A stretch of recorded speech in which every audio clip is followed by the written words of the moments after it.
세상 일에 실패했어도 너는 절망하지 말라. 세상 일에 실패했어도 너는 절망하지 말라. 내가 너를 도우리라. 다시 일어서게 하리라. 질병으로 고통당해도 두려워 말라. 내가 너를 도우리라. 다시 일어서게 하리라. 나를 버린 자들도 내가 사랑하거늘 알면 너희를 그냥 둘까 보냐. 나는 너와 함께하는 너의 하나님 됨이니 그로 너는 손으로 붙들리라. 내가 너를 구세하리라. 너를 크게 사용하리라. 너로 하여금 나를 증거하도록 내가 너를 도우리라. 아멘. 기도하겠습니다. 은혜로우신 아버지, 우리가 세상에 살면서 수많은 어려움과 고난이 옵니다. 그러나 주님께서 우리를 도와주실 것을 믿기에 우리가 용기를 얻어서 이 승리할 수 있도록 도와주옵소서. 오늘 히브리서의 말씀을 상고하면서 그 말씀을 통해서 주어지는 신령한 교훈들을 받는 귀한 시간이 되어지게 하옵소서. 시종은 주님께 맡겨오며 예수님의 이름으로 감사하며 기도합나이다. 아멘. 예, 이 시간에는 우리 히브리서 6장입니다. 267페이지. 히브리서 6장은 영적 진보의 권면과 배교의 경고 및 인내와 소망 가운데 승리할 것에 대해서 말씀해 주고 있어요. 자, 1절에서 3절은 신앙 성숙에 대한 권면인데요. 이미 앞장에서 5장 11절부터 14절에서 본서의 수신자들의 그 신앙적 미성숙을 책망하면서 성도들의 그 영적 성장의 필요성을 이미 말씀한 바 있죠. 그리고 그 이어서 그 신앙의 초보 단계를 떠나서 성숙하고 장성한 신앙의 단계로 나아가라고 권면하는 내용을 담고 있습니다. 왜냐하면 성장하고 성숙하지 않은 사람들은 말씀을 들어도 못 알아먹고 사라지지도 못하고, 예, 그게 얼마나 답답하겠어요, 그죠? 그래서 결국은 히브리서 기자도 영적으로 성장해야 된다, 성숙해야 된다, 이걸 강조하는 거거든요. 그리고 저자는 덧붙여 이러한 성도의 신앙은 궁극적으로 하나님의 손에 달려있음을 강조하고 있습니다. 즉 우리가 장성한 신앙의 단계로 나아가고자 할지라도 하나님께서 그것을 허락하지 않으면 불가능하다라는 말이에요. 이는 하나님의 절대 주권 사상을 보여주는 표현이다라고 하는 겁니다. 참 이게 문제예요. 그러니까 내가 아무리 성장하고 싶고 성숙하고 싶어도 하나님이 허락하지 않으면 안 되더라고요. 예. 욕심 갖고 되는 게 아니라는 거예요. 하나님이 해 주셔야만 된다라고 하는 겁니다. 이건 하나님의 절대 주권적인 문제예요. 또 이처럼 신앙 성숙은요, 하나님의 은혜 아래서 성도의 노력에 의해 점점 자라가는 것이다. 예. 이게 뭐냐면 하나님이 허락해야 돼. 이거 하나님의 주권이에요. 그렇다고 해서 하나님이 다 하시냐? 아니란 말이에요. 하나님이 하시는 일이고 우리 성도 개개인이 해야 할 일이 따로 있다는 얘기예요. 그러니까 개인의 노력이 뒤따라줘야 된다, 이제 그 말씀을 하고 있는 거거든요. 그래서 우리가 강의하면서 항상 하나님께 묻고 행하십시오 라고 하는 부분이, 이건 인간적인 측면에서 내가 얼마만큼 하느냐, 이거 굉장히 중요하거든요. 그러니까 영적인 성장에는 하나님의 은혜와 성도 개인의 노력, 이것이 하나가 되어서 영적 성장이 완성이 되어져 간다, 그 말입니다. 그러니까 게으르고 나태하고 불순종한 사람들은 이게 안 돼요. 영성적 삶이 안 돼요. 게으르면 안 돼요. 부지런해야 돼요. 그리고 순종할 때 그 목표가 달성된다는 걸 꼭 기억하십시오.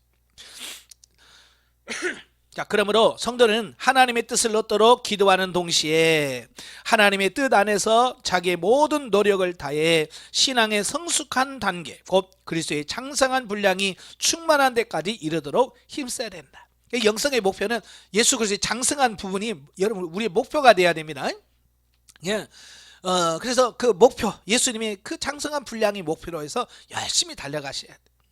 4절부터 8절에 보면 배교의 무서운 결과와 그에 대한 경고가 나오는데요. 자, 앞달락인 6장 1절에서 3절에서 그 신앙적 미성숙으로부터 벗어나 성숙한 신앙의 단계로 나가라고 권면한 저자는 이제 본달락에서 은혜 가운데 들어온 자가 앞으로 전진하지 못하면 오히려 뒤로 후퇴할 가능성, 즉 배교할 가능성이 있다는 것을 밝힘으로써 신앙적 미성숙의 단계에 있는 것이 얼마나 위험한 것인가를 견고해주고 있습니다. 예, 그러니까 우리는 성장하지 않으면 그냥 그 자리에 있는 것으로 착각을 해요. 예, 그런데 사실은 성장하지 않는다라고 하는 것은 그만큼 퇴보하는 거라는 뜻입니다.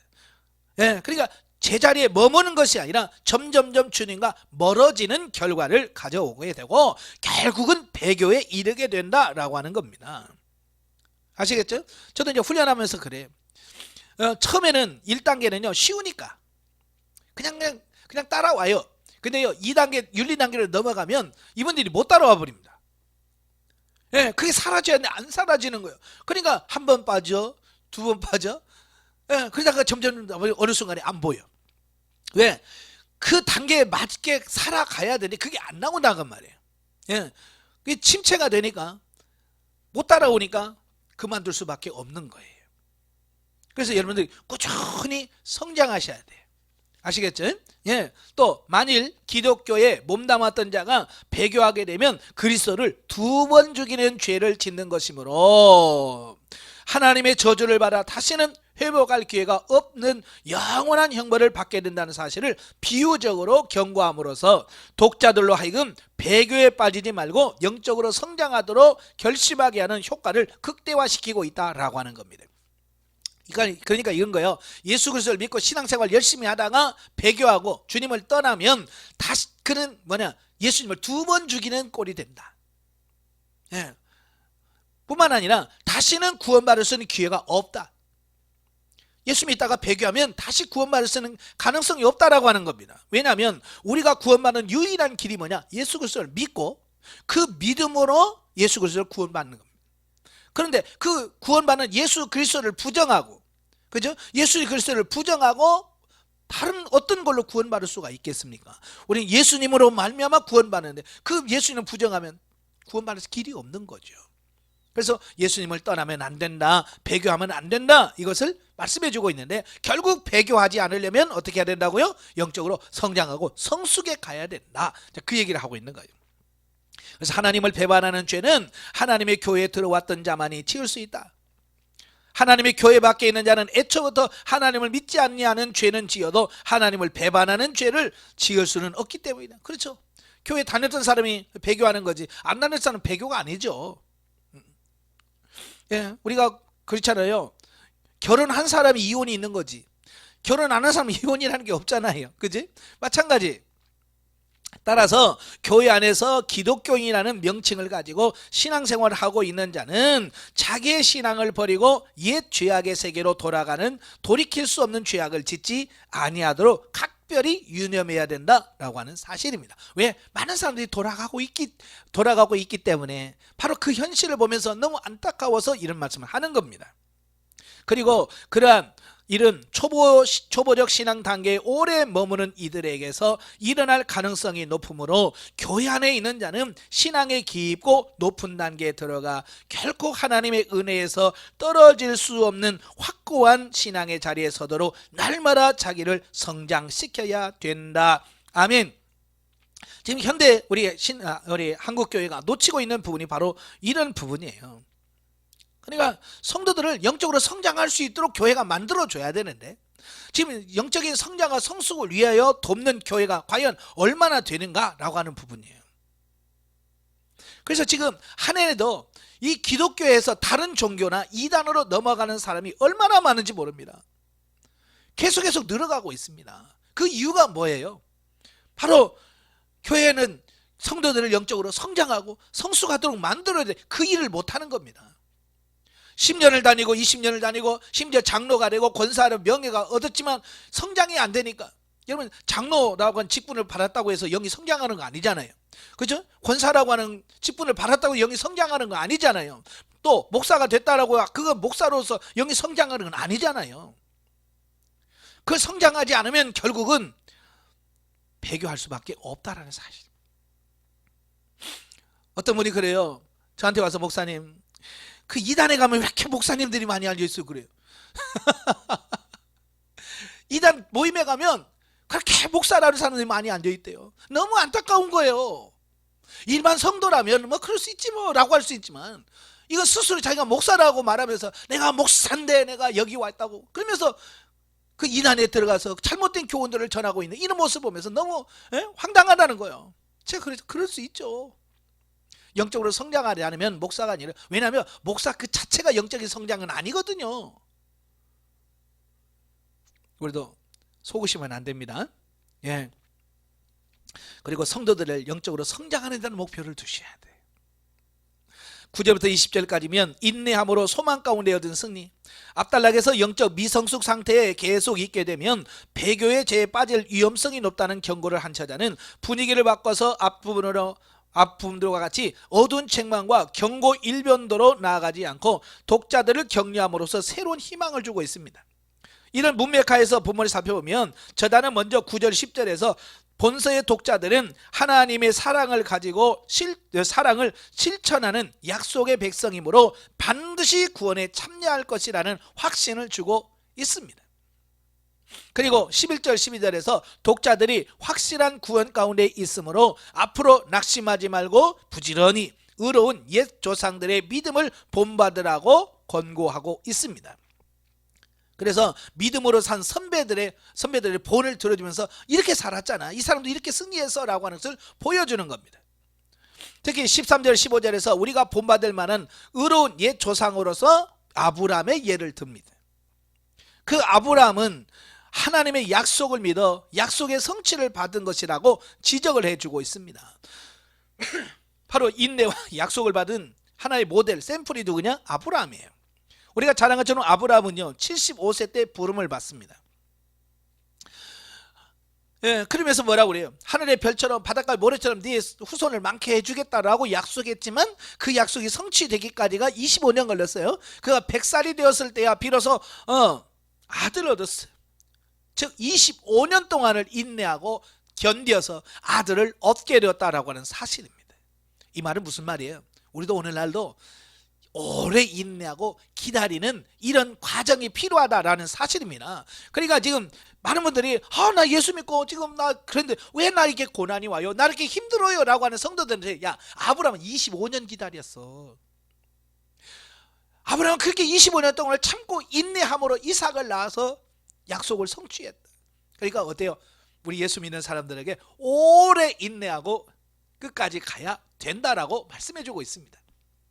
그래서 가끔 그래요. 영성훈련 한 3개월 받으신 분이 저한테 상담하면서, 목사님 저를 꽤 안 변한지 모르겠어요. 그래. 그래서 제가 아이고 욕심이 많으시네요. 10년 20년 하고도 잘 안 돼요. 우리 인간이요 그렇게 만만히 보는 존재가 아니에요. 그렇게 쉽게 바뀔 존재가 아니에요. 제가 그러죠. 쉬운 게 아니에요.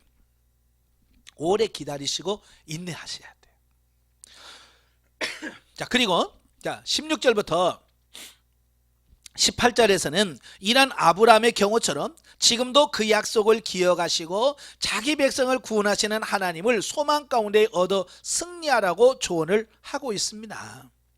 그리고 마지막 19절 20절에서는 7장에서 자세하게 설명했던 멜기세덱의 그리스도의 완전한 제사장됨의 모형임을 암시해 주기 위해서 멜기세덱의 반차를 쫓는 그리스도라는 개념을 언급하고 있다라고 하는 겁니다. 자, 여기서 중요한 것이 뭐예요? 아브라함을 아브라함 되게 만드신 분이 누구라고 그랬어요? 하나님이시죠. 예. 아브라함도 물론 순종하고 많이 좋아요. 근데 아브라함을 아브라함 되게 하신 분이 하나님이에요. 그 하나님이 오늘도 살아계셔서 저와 여러분을 만들어 가신대. 저는 소망이 있는 게 그거예요. 예, 성경 읽으면서 뭐 나가도 복을 받고 들어가 이거 의미가 없어요. 이렇게 아브람을 아브람 되게 하신 하나님, 다윗을 다윗 되게 하신 하나님, 사울을 바울 되게 하신 그 하나님이 나를 변화시켜 주시옵소서. 참 저는요 그 말씀이 너무 위로가 돼. 좀 아유 나 너무 안 되는 것 같아라고 했다가도 만들어 가신 하나님, 그분을 변화시켰다면 나도 변화시킬 줄 믿습니다라는 소망을 갖게 되는 이 부분을 보게 돼요. 여러분 소망 가운데 달려가시길 바래요. 자, 우리는 본문을 통해서 궁극적으로 하나님의 택함을 입은 성도라 할지라도 마지막 때의 완전한 대제사장으로서의 죄인과 하나님 사이의 중보자가 되신 그리스도를 바라보며 인내함으로 구원을 향해 달려가야 하는 것은 성도 각자가 지고 가야 할 각인의 몫이라는 사실을 알 수 있다. 예, 그러니까 우리를 구원하시는 것은 하나님의 목적이에요. 하나님이 하실 일이에요. 하나님의 몫이에요. 그죠? 저와 여러분들 중생케 하시고 여러분 하나님으로 인도하시는 하나님의 몫이에요. 그 다음 내가 구원받고 난 이후에 성화 구원을 완성하는 것은 누구 몫이에요? 우리 몫이에요. 물론 성령님의 도우심과 역사가 있지만 그럼에도 불구하고 성령의 지도 인도하심에 내가 순종하고 자발적으로 그걸 따라가야 될 몫은 누구의 몫이냐? 내 몫이라 그 말이에요. 아시겠죠? 예, 그냥 가만히 우리는 보통 뭐래? 아무것도 안 하고 하나님이 하시옵소서, 하나님이 성화를 이루어 주옵소서. 아니 움직여야 뭐가 되지? 그렇잖아요. 그래서 하나님의 섭리와 우리의 순종이 같이 어울려져야 우리가 영적으로 성장해 갈 수 있는 겁니다. 영적에 보죠. 하나님의 말씀에 순종했던 아브라함은 그 후손이 가나안 땅을 기업으로 받는 복을 누리게 되었다. 하나님은 당신 말씀을 지켜 행하는 것을 모든 것을 잊지 않으신다. 오늘날 사는 우리는 듣고 믿고 순종하면 내세뿐만 아니라 현세에도 은혜와 축복을 누리게 된다. 아멘. 참 저는 그래요. 이 영성훈련 받으면 처음에 받을 때 너무 힘들어요. 경제력으로 어려워요. 그런 분들도 3년, 4년, 5년이, 10년이 가면 그분들이 얼마나 누려지는 걸 보면서 야 이게 정말 실제다. 물론 영성훈련 받는 게 꼭 누려지고 잘 사는 게 이게 목적은 아니지만 정말 영적으로 잘 성장하는 사람들 보면 다 잘 돼요. 참 그 하나님의 약속이거든요. 예, 그러니까 꼭 뭐 문제가 풀리고 뭐 이런 게 목적이 아니더라도 진실하게 하나님을 잘 섬겨 가십시오. 아멘. 예. 7장으로 갑니다. 7장은 멜기세덱의 반차를 쫓아 영원한 대제사장이 되신 그리스도에 말씀인데요. 1절부터 3절 지극히 높으신 하나님의 제사장 멜기세덱. 자, 본장은 5장 10절에서 언급하다가 잠시 중단되었던 멜기세덱과 멜기세덱의 반차를 따라서 그리스도의 대제사장 되심을 설명하고 있습니다. 그래서 보면은 그 전개의 첫 부분으로서 먼저 멜기세덱이 어떤 존재인가를 간략하게 언급을 하고 있어요. 자, 멜기세덱은 어떤 사람이냐? 멜기세덱은 의와 평강의 왕인 동시에 하나님의 제사장이다 라고 말씀하고 있어요. 또 아브라함에게 11조를 받은 사람이에요. 그리고 시작과 끝이 없는 영원한 존재, 즉 자존하시는 하나님의 아들의 비유될 수 있는 위대한 존재라고 하는 전제를 벌써 말씀하고 있어요. 자, 이런 본문 속에서 우리는 한 가지 중요한 사실을 배우게 되는데요. 그것은 하나님께서 미물 같은 인간, 곧 우리를 구원하시기 위해서 약속의 씨가 생기기 이전부터 우리의 구원을 권념하고 계셨다는 사실입니다. 그죠? 우리가 태어나기도 전에 하나님은 우리를 구원하시려고 이미 계획을 세우셨다. 언제? 언제? 에베소 1장 3절 4절에 뭐라고? 창세전에 하나님 우리를 택정하사 우리를 구원하실 계획은 언제 하시냐? 이 천지 만물을 창조하시기 이전에 이미 하나님의 계획 안에 들어있더라는 겁니다. 우리가 뭔데? 그렇잖아요? 내가 뭔데 하나님께서 창세전부터 우리를 구원하시려고 그렇게 계획하셨습니까? 예. 당시 아브라함에게는 약속의 자녀는 이삭이 없었다. 그럼에도 불구하고 하나님은 아브라함으로 말미암아 믿음의 자녀가 될 이후에 모든 자손들을 위하여 메시아를 보내실 것을 멜기세덱을 통하여 보여주셨다는 사실입니다. 이를 통해서 우리는 우리의 구원이 역사적 우연이나 무작위적인 선택에 의한 것이 아니라 오직 치밀하신 하나님의 섭리에 의하여 이루어진 것이라는 사실을 알 수 있습니다. 저도 제가 성경을 강의하면서 가끔 그런 말 하잖아요. 이건 마치 잘 짜여진 각본에 의해서 이루어진 것 같다. 예, 예, 하나님의 이루심을 보면요, 그냥 즉흥적으로 그래 이렇게 해야 되겠네, 그게 아니에요. 하나님은요, 창세전부터 철저하게 계획을 세우시고 그 계획을 성취해 가시는 이런 하나님을 보거든요. 오늘 히브리서도 그 얘기를 하고 있는 거예요. 그러므로 우리는 우리의 구원을 위하여 창세 이전부터 계획하시고 그것을 이루시기 위하여 지금도 역사하고 계시는 하나님께 마땅히 영광을 돌려야 하며 매 순간마다 감사를 드려야 할 것이다 라고 하는 사실입니다. 정말 그렇잖아요. 예? 우리가 무엇이 간데 하나님께서 이렇게까지 치밀하게 계획하시고 우리를 만들어 가십니까? 그 은혜를 생각한다면 우리가 이렇게 설렁설렁 얼렁설렁 이렇게 신앙생활 하지 않을 거예요. 그저 이렇게 편하게 그냥 쉬엄쉬엄 목회 안 할 거예요. 이걸 안다면 정말로 생명 바쳐 목숨 바쳐서 우리가 헌신하고 하나님을 위해서 수고할 겁니다. 4절부터 10절까지 보면 레위 지파의 제사장들보다 우월한 멜기세덱. 자, 앞단락에서 멜기세덱이 어떤 존재였는가를 언급한 저자는 그런 멜기세덱이 이스라엘 역사 가운데 제사장직을 담당했던 레위 지파의 제사장들보다 어떻게 우월한가, 이걸 이제 설명하고 있어요. 그래서 저자는 멜기세덱이 레위 지파의 제사장들보다 우월한 증거로 첫째, 레위 족보에 들지 아니한 멜기세덱이 레위 지파의 조상인 아브라함보다도 높은 위치에서 아브라함이 바치는 11조를 받았다라고 하는 겁니다. 자, 여기서 바쳤다라는 말이 나오잖아요. 이 바쳤다라고 하는 말은 아랫사람이 윗사람에게 뭘 할 때 바쳤다는 표현을 써요. 여러분, 윗사람이 아랫사람에게 주면서 바쳤다고 그럽니까? 그냥 주었다, 베풀었다 이렇게 표현하죠. 이 바쳤다라고 하는 말은 아랫사람이 윗사람에게 드릴 때 바쳤다라고 표현을 쓰는 겁니다. 그러니까 신분이 낮은 사람이 높은 사람에게 바치는 거예요. 그러니까 아브라함이 멜기세덱에게 선물을 11조를 바쳤어요. 그러니까 뭐예요? 멜기세덱은 아브라함보다 어떤 사람이다? 높은 사람이다. 예, 신분적으로 높은 사람이다, 이걸 말씀해 주고 있어요. 두 번째로 아브라함이 멜기세덱보다 낮은 위치에서 멜기세덱으로부터 축복을 받았다라는 사실입니다. 여러분, 축복도 마찬가지예요.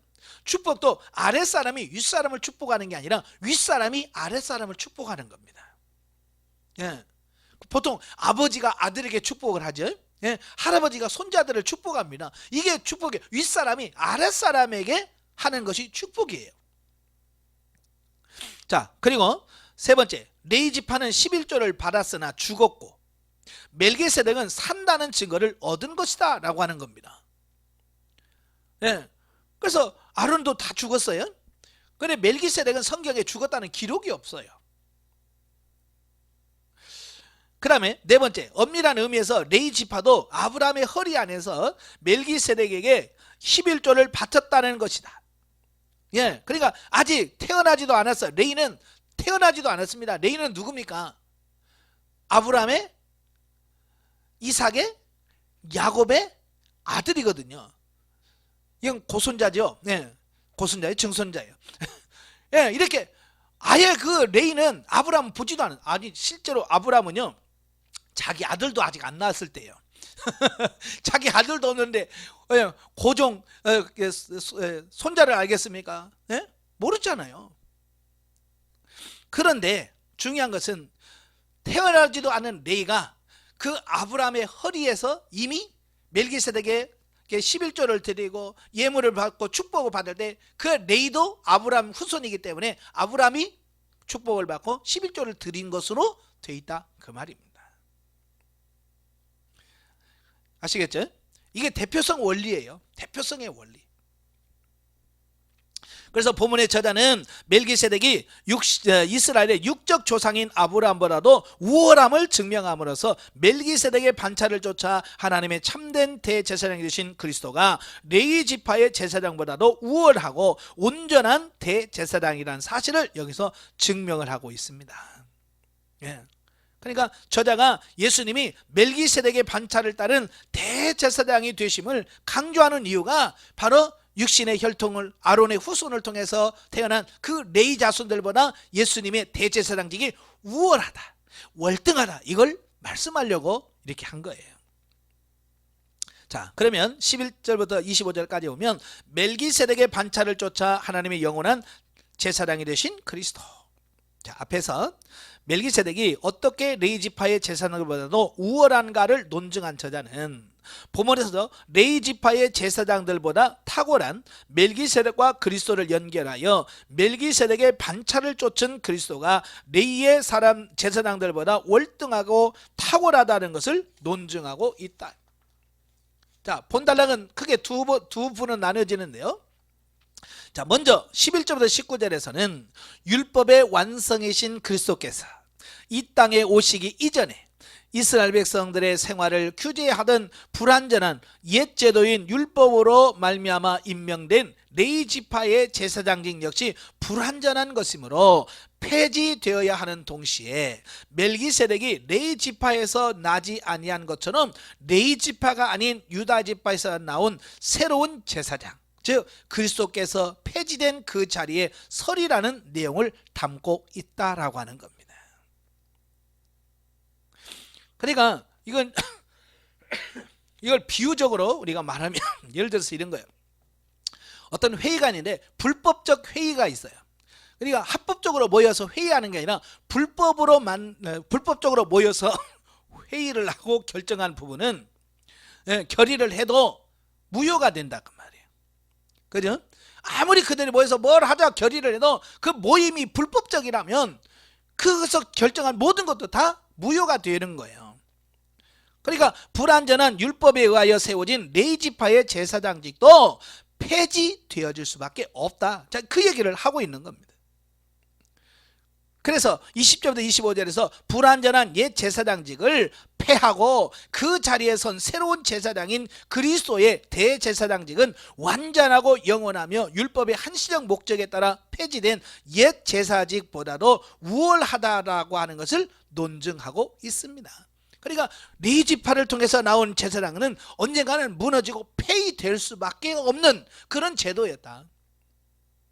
그러나 이 멜기세덱을 통해서 태어난 그리스도의 대제사장직은 완전한 거라는 거예요. 그래서 폐지될 수가 없거나 폐지될 수 없다라고 하는 것을 말씀해주고 있는 거죠.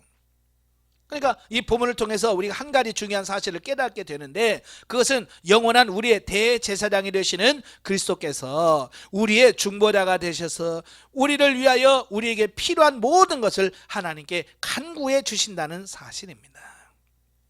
예. 다시 말하면 인간인 대제사장으로서는 줄 수 없는 그 구원을 예수 그리스도께서는 우리를 온전하게 구원하실 수 있다라고 하는 그런 말씀인 거예요. 자, 26절 28절까지 보면 완전한 대제사장 그리스도. 자, 본문은 7장 1절부터 25절에 논한 멜기세덱과 그리스도와의 그 논증에 관한 결론입니다.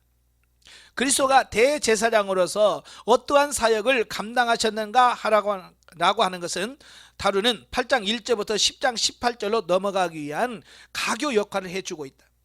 자, 본문의 내용을 구체적으로 살펴보면 멜기세덱의 반차를 쫓아 하나님의 영원한 대제사장이 되신 그리스도는 첫째, 무죄하시다. 예. 여러분, 아론도 실수하죠. 아론도 실수해요. 그의 후손들도 계속해서 죄가 실수합니다. 그러나 이 예수 그리스도는요, 죄가 없으시다. 그래서 완벽한 제사장이 될 수 있다는 얘기예요. 두 번째로 지극히 높으시고 신분적으로도 비교가 안 된다. 예. 그 다음에 세 번째, 옛 제사직에 있던 제사장들이 날마다 제사를 드린 것과는 달리 단번에 제사로 속죄를 완성하셨다라고 하는 겁니다.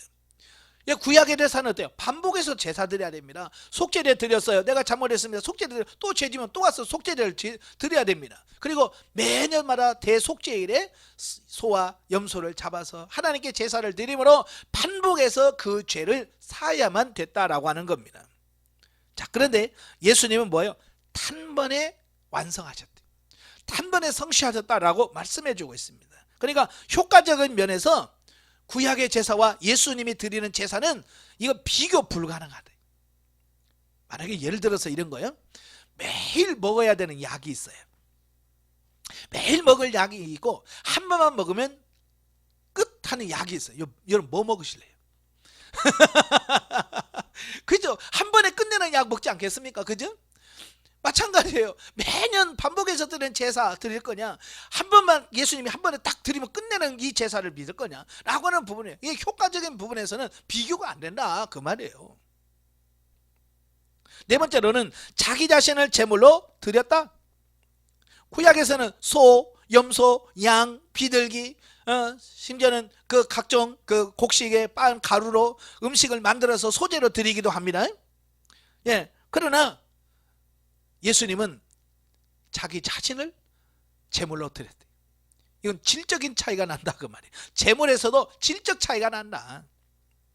다섯 번째는 온전하신 하나님의 아들로서 영원한 대제사장이 되셨기에 인간과 하나님 사이를 온전히 중보할 수 있는 참된 대제사장이 되신다라고 하는 겁니다. 즉 유대인들에게는 자신들에게 아론의 뒤를 이은 대제사장이 있는데 기독교는 대제사장이 없어서 구원받지 못한다라고 하는 주장에 대해서 히브리 기자는 아니야, 우리에게도 우리의 죄를 사하시고 우리를 구원할 대제사장이 있어. 그분이 누군? 예수 그리스도인데 너희 인간으로 너희 지파를 온 그 대제사장보다도 이 대제사장으로 오신 예수 그리스도가 월등히 나으신 분이야 라고 하는 부분을 강조하는 겁니다. 그러니까 지금 유대교로 갈까 말까 하는 성도들에게 뭐가 좋은지, 너 뭐 믿을 건지, 아까도 말했죠. 한 번 먹고 끝낼 거요, 매일 먹을 거요 라고 딱 하는 거잖아요. 그죠? 그러니까 분별력 있는 사람은 그 매번 반복해서 하는 불완전한 제사를 누가 믿겠어요? 그렇죠? 한 번에 끝내는 걸 믿겠죠. 바로 이런 부분들을 강조하려고 이런 과정을 말씀하시는 거예요. 자, 영적 이해로 보겠습니다. 우리 육신의 가족과 이 땅에 함께하는 시간은 유한하지만 하나님은 주님께 나오는 자들을 온전히 구원하실 수 있는 분으로서 우리와 더불어 영원까지 함께 하신다. 그렇죠? 우리 육신의 가족은요 한계를 갖고 있어요. 언제까지? 죽기 전까지만. 그렇죠? 아무리 남편 사랑해도 죽은 다음에는 못해요. 끝이요. 자식을 아무리 사랑하지만 내가 죽으면 끝이고 자식이 죽으면 끝이에요. 한계성을 갖고 있다 그 말이에요. 근데 하나님과의 우리와의 관계는 그렇지 않다는 거예요. 영원하다는 사실이에요. 이러한 진리를 체득하게 되면 하나님을 더 사랑하고 흠모하는 마음이 깊어지게 된다 그 말입니다. 그래서 우리가 오직 소망을 두고 사랑하고 의지할 대상은 누구냐? 하나님이다. 자칫 이걸 잘못 들으면 우리가 또 오해할 수 있어요. 예? 가족도 보고 다 부모가 다 몰라보고 하나님 섬기라는 그런 말로 착각하면 안 됩니다. 여기서는 뭐냐면 뭐가 더 중요한지에 대한 이런 가치를 깨달으라 그 말입니다.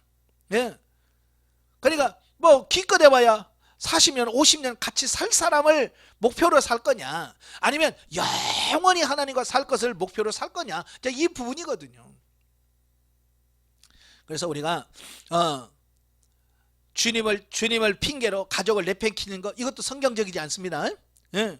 주님이 일한다고 막 가족 먹든지 말든지 뭐 이것도 주님의 뜻이 아니에요. 주님께서 뭐요? 그들도 양이에요. 그래서 먹여야 돼요. 부모, 엄마라면 엄마 역할을 해야 되고 아버지라면 아버지 역할을 해야 됩니다. 목회한다고 아버지 역할을 안 하면 안 됩니다. 예. 아버지 역할을 안 하려면 차라리 낳지를 마라. 그죠? 아니 항상 자식을 낳지 말아야죠. 낳았으면 어떻게 해야 돼요? 아버지로서 역할을 해줘야지요. 엄마로서 역할을 해줘야 되죠. 그렇지만 거기에 매여서 나는 자식 키워야 되니까 난 목회 못해, 난 자식 때문에 난 주일 못해, 이건 아니란 말이에요. 뭐가 더 중요한지에 대한 말씀을 하고 있네요. 즉 우선순위에 관한 말씀이에요. 자, 8장입니다. 중보자 그리스도의 새 언약 하에서의 대제사장으로서의 사역. 1절부터 6절 더 좋은 언약의 중보자 그리스도. 본달락은 그리스도가 대제사장으로서 어떠한 사역을 감당하시는가 라고 하는 부분을 논증하고 있습니다. 그러니까 예수님이 대제사장이라면 뭔가 할 일이 있을 텐데 뭐 하시는가, 이제 그이죠. 그리스도의 역할이죠. 즉 구속사의 흐름에 있어서 구속사의 주역이신 그리스도가 이 땅에서 구속사역을 완성하신 이후 승천하시어 하나님 우편의 새로운 대제사장으로 완전하게 사역하시는 그리스도의 역할을 보다 명확히 표현하기 위해 그리스도를 옛 언약과 비교해서 더 좋은 약속으로 세우신 더 좋은 언약의 중보자다라고 정의를 하고 있습니다. 다시 말해서 제단은 불완전한 희생 제물로 불완전한 제사장이 드리는 구약적 제사와는 달리 그리스도가 진정한 의미에서 대제사장으로서의 역할을 감당하고 계시다는 것을 논증하기 위해서 그리스도께서 대제사장으로서 중보사역을 수행하는 곳이 하나님의 임재의 상징이고 모형이며 그림자인 이 지상의 성막이나 성전이 아닌 참하늘 성전임을 밝히고 있습니다. 예. 즉 저자는 그리스도는 성자 하나님으로서 성부 하나님 우편에서 새 언약을 가지고 본질적 중보 역할을 감당하고 계신다고 본문에서 명확하게 밝히고 있다라고 하는 말이에요. 이 말은 한마디로 말해서 질적인 차이가 난다. 그 얘기를 하고 있는 거예요. 그러니까 인간 제사장은 모형이고 예표인 성전에서 섬겨.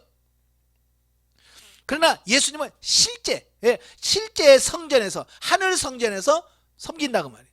이건 차이가 있는 거예요. 이건 뭘 말하냐? 비유를 들면 모델 하우스에 살 거냐, 실제 건축되어 있는 그 건물에 들어가서 살 거냐라고 하는 거예요. 다르죠? 애들도 보면 소꿉놀이 합니다. 거기서 너는 아빠 해, 너는 엄마하고 나는 동생하고 나는 애기 할게. 그러잖아요. 이건 뭐예요? 역할은 있어도 이건 소꿉놀이 장난에 불과하잖아요. 여러분 어른이 됐는데도 네가 아빠 노릇 해라 이렇게 합니까? 아니죠. 그냥 아빠죠. 엄마로서 역할을 하는 거지. 역할이 엄마로서 사는 거지 역할을 하는 게 아니잖아요. 그 질적 차이를 지금 이야기하고 있는 거예요. 이처럼 그리스도는 자기 백성을 자기 때에 하늘로 불러 올리시기 위해서 지금도 하늘 하나님의 성전에서 일하고 계신다라고 하는 겁니다. 그러므로 그리스도 안에 있는 우리는 장차 하나님의 나라에 들어가 그 나라의 시민으로서 살아갈 거룩하고 영광된 존재들이다. 그래서 사도 바울은 우리는 천국 시민이다 라고 말씀하고 있어요. 우리는 비록 이 세상에서 뭇사람들과 함께 살고 있다 할지라도 그 신분은 결코 뭇사람들과 같지 아니한 자들이라는 의미다. 따라서 우리는 뭇사람들처럼 육신적인 것에 얽매여 육신의 것을 추구하다가 죽어 없어질 세속적인 삶을 살지 말고 영의 사람답게 영의 것을 추구하며 사는 신령한 삶을 사는 저와 여러분이 되어야 되겠다라고 하는 겁니다. 아멘. 왜? 우리는 천국 시민으로서 세상 사람들과 똑같이 육신적인 삶은 안 됩니다. 우리는 하늘에 속한 자이기 때문에 거기에 맞는 그런 삶을 살아야 됩니다. 자, 7절부터 13절에 보면 온전한 새 언약의 우월성에 대한 말씀이에요. 앞단락에서 하늘의 참 장막에 이루어지는 대제사장으로서의 그리스도의 사역이 불완전한 율법에 의하여 세워진 구약 제사장과의 사역과는 비교할 수 없는 완전한 중보 사역이라고 말한 저자는 이제 본단락에서 예레미야 31장 31절 34절을 인용하면서 그리스도께서 중보의 근거로 삼고 계시는 새 언약이 폐기된 옛 언약과 비교하여 어떻게 우월한가를 논증하고 있습니다. 예레미야 선지자가 새 언약을 준다고 그랬죠. 바로 이 새 언약은 새 언약이 필요한 이유는 뭐겠어요? 옛 언약이 불완전하기 때문에 새 언약이 필요한 거 아니겠습니까? 그죠? 그래서 시내산과 시내산에서 하나님과 이스라엘 사이에 맺은 언약은 옛 언약이라고 그래요. 그래서 시내산 언약은 옛 언약이죠. 그런데 시내산에서 맺은 그 언약을 이스라엘 백성들이 지키질 못했어요. 그렇죠? 지키지 못함으로 인해서 그 율법은 폐한 바 되어지고 대신 예수 그리스도와 성령님을 통한 구원이 약속되는데 그 약속이 뭐냐? 새 언약이라 그 말이에요. 아멘. 그래서 즉 저자는 구약의 제사장이 사역의 근거로 삼는 옛 언약의 어장인 율법보다도 하나님의 완전하신 대제사장이신 그리스도가 사역의 근거로 삼는 새 언약인 복음이 우월하다고 하는 것을 증명함으로써 구약의 제사장의 사역보다 그리스도의 사역이 탁월하다는 것을 본문에게 증명하고자 했다라고 하는 겁니다. 옛 언약이 완전했다면 새 언약이 필요가 없겠죠. 그죠? 근데 옛 언약이 불완전하단 말이에요. 그래서 새 언약을 주시는 겁니다. 국회에서도 그러죠. 국회 하는 일이 뭐예요? 입법부잖아요. 입을 이렇게 법을 만드는 겁니다. 예. 왜 법을 새롭게 만듭니까? 예전에 있던 법이 불완전한 거예요. 완전하지 않는 거예요. 거기에서 보완하고 보충해서 또 새로운 법을 만드는 겁니다. 근데 옛법이 완전하다면 새로운 법을 만들 이유가 없지요. 그거 마찬가지인 거예요. 그래서 새 언약이 옛 언약보다 우월한 근본적인 이유는 첫째, 옛 언약이 불완전하여 완전한 새 언약이 나오도록 요청되었기 때문이라는 사실이에요. 구약의 율법이 완전하지 않았다는 거예요. 그래서 새 언약이 필요했다는 겁니다. 둘째는 옛 언약은 지워지거나 없어질 수 있는 돌판에 새겨져 있으나 새 언약은 지울 수도 없어질 수도 없는 마음의 피에 새겨지기 때문이다. 그래서 옛날에 신비라고 했어요. 신비에 새겼다 그랬어요.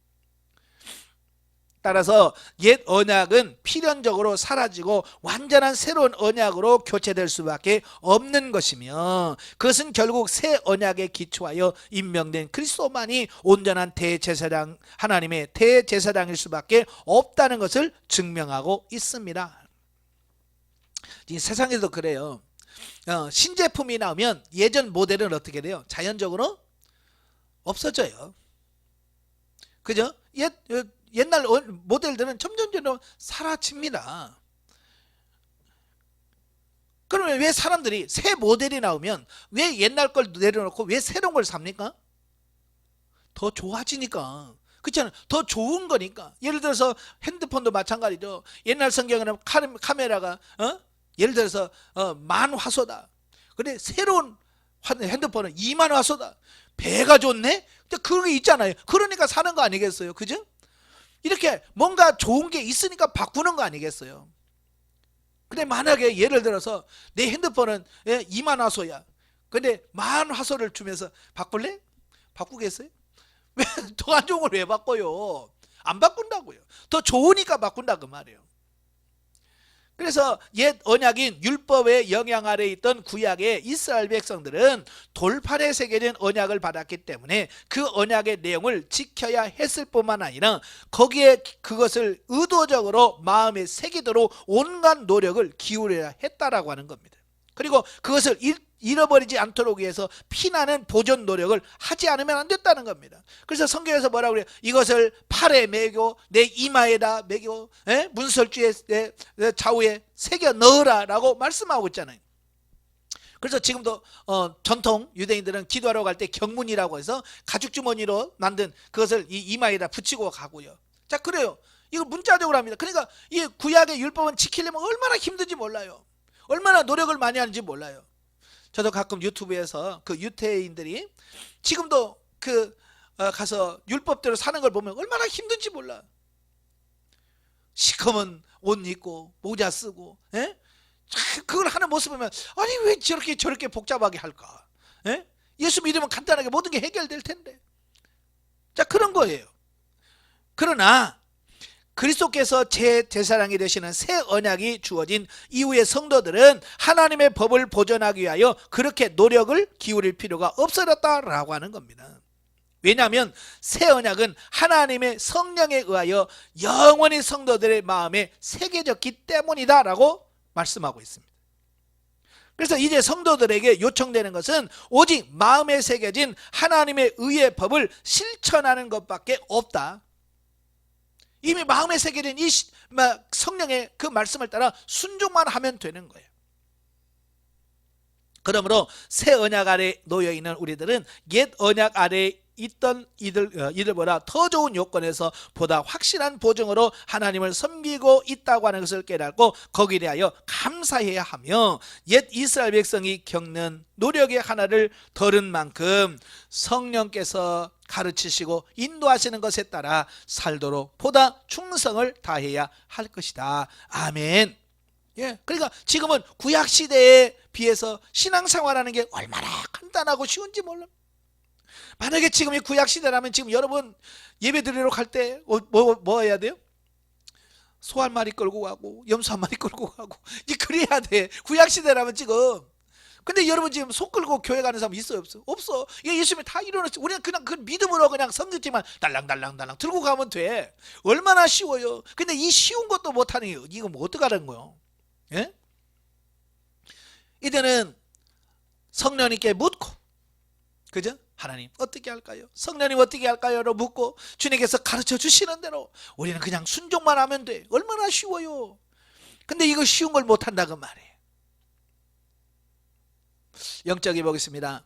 율법으로 세워진 예루살렘 성전은 허물어지고 성도가 하나님의 신령한 성전으로 세워졌고 우리의 영혼이 지성소가 되어 주께 내주하고 계신다. 이게 성전 제도가 예수 그리스도의 부활 이후에 완전히 바뀌어버린 거예요.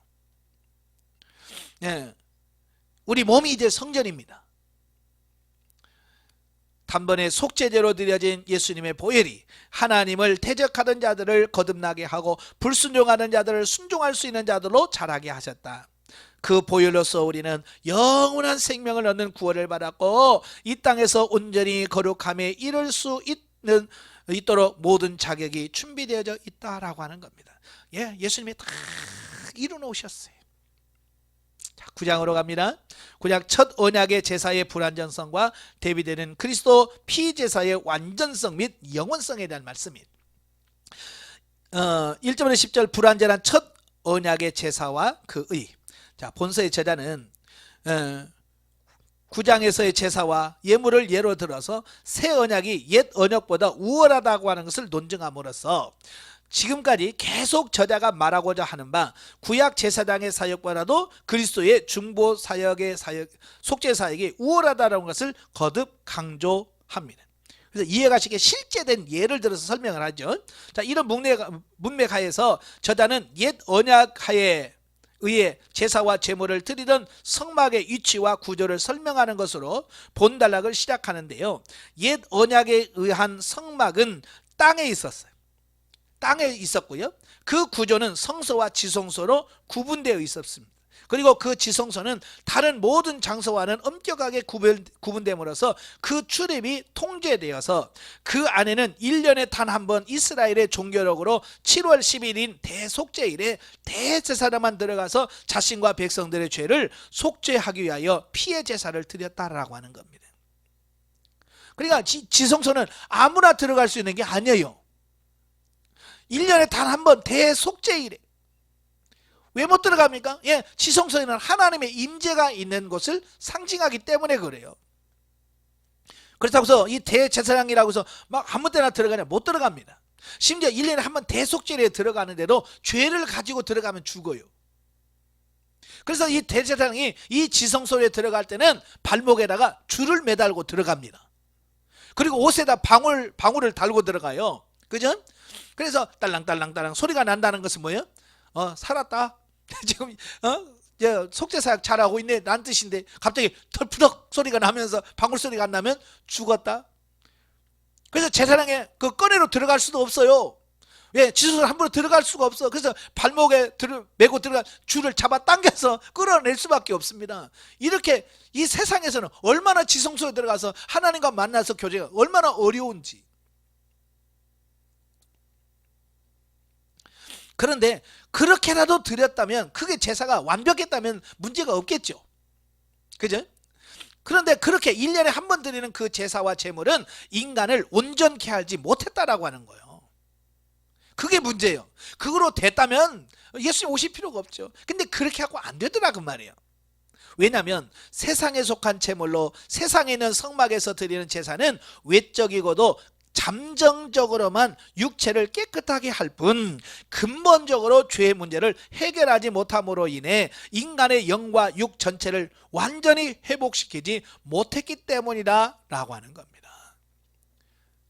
그럼 왜 그 온전하지도 못하는 그걸 왜 드리라고 하느냐? 이렇게 반문할 수 있겠죠. 예, 그것은 구약의 제사는 예수 그리스도가 오셔서 성취하시기 전까지만 일시적으로 허용한 것이에요. 이걸 아셔야 돼요. 완전한 게 아니라 임시 방편으로. 그래서 그림자와 모형과 예표라고 말하잖아요. 그죠? 그래서 구약에 비해 구약이 완전했다면 사실 예수님께서 오실 필요가 없죠. 그죠? 예. 오실 필요가 없어. 그런데 그게 완벽하지 않았다는 거예요. 불완전했다는 거예요. 구원을 이룰 수가 없었다는 거예요. 그래서 예수 그리스도가 오셔야만 했다라는 것을 말씀하고 있는 거예요. 아멘. 네. 따라서 옛 언약에 의해 제사는 불완전한 것으로서 새 언약에 의해 완전한 제사와 제물이 올 때까지만 그림자와 같은 역할을 감당할 뿐 새 것이 오면 폐기될 한시적인 것이다 라고 하는 겁니다. 그러니까 유대인들이 이걸 아직도 모르는 거예요. 이 영적인 법을 깨닫지 못하는 겁니다. 그래서 지금도 그들은 유대인의 꿈은 뭐예요? 성전 짓는 거예요. 그래서 누가 가보진 않았지만 그 유대인들은 지금도 성전 지을 준비를 완벽하게 갖추고 있다는 거예요. 근데 왜 못합니까? 성전을 지어야 될 그 장소에 지금 가면 이슬람 사원이 딱 자리 잡고 있습니다.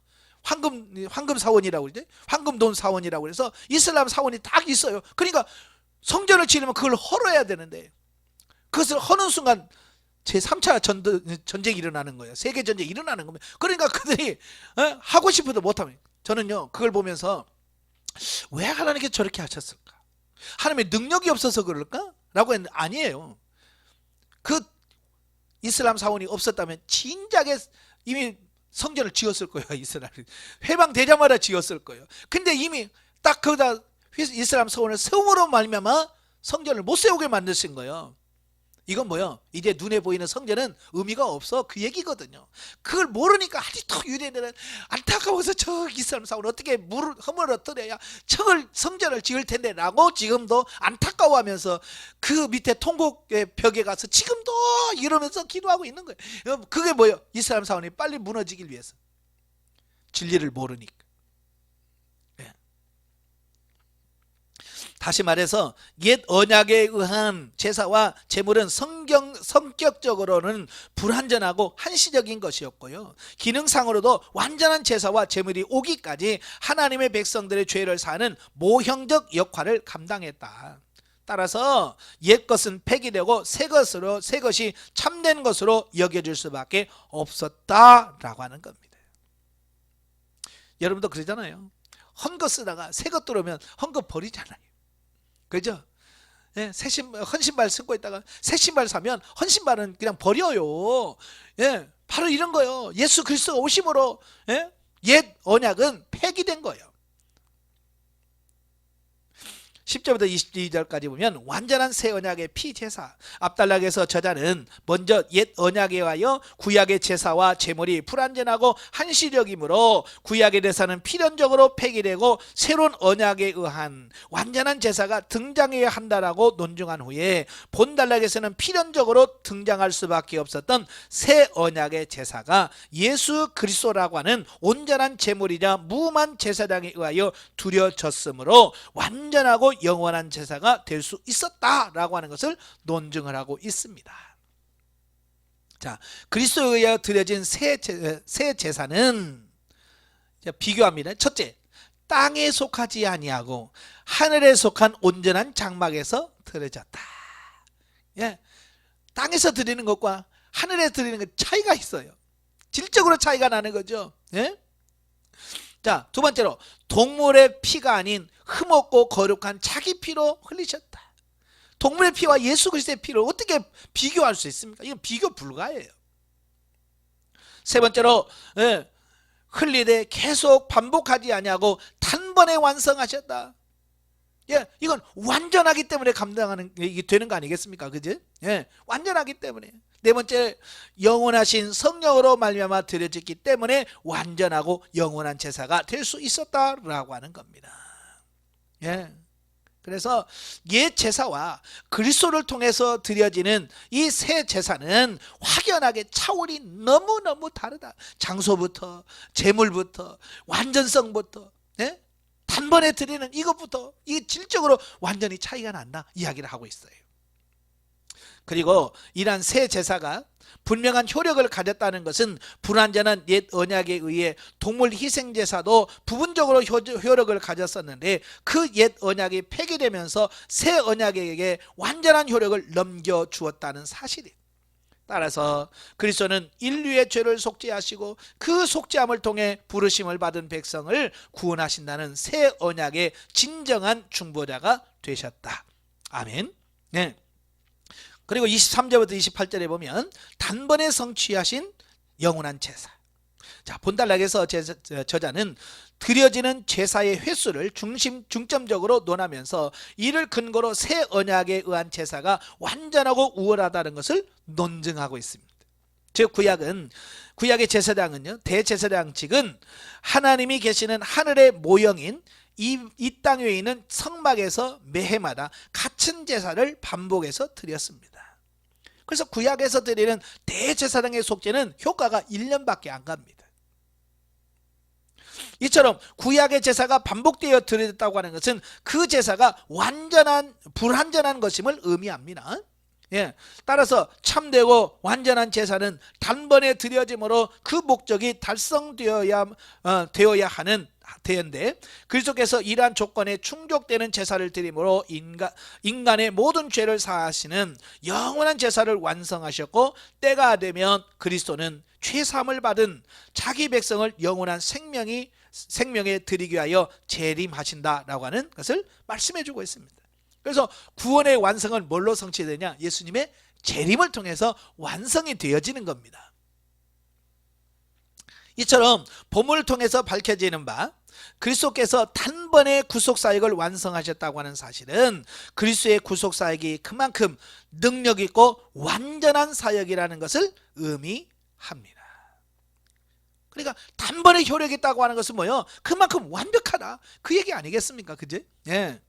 그리고 그리스도의 구속사역이 능력 있고 완전하다고 하는 것은 곧 우리를 구원하시는 그리스도의 구원이 실패함이 없이 확실하다는 것을 의미합니다. 실로 그리스도의 구속의 역사는 아담으로부터 마지막 인간에 이르기까지 모든 인류의 죄를 깨끗하게 하실 능력을 가지고 있습니다. 따라서 주님을 확고히 믿는 우리는 결코 미래에 대하여 불안감을 가지거나 하나님 나라와 그의 의를 구하는 일에 주저할 필요가 없다. 예? 그래서 혹시 구원 못 받으면 어떡하지? 천국 못 가면 어떡하지라고 불안할 이유가 없다라고 하는 거예요.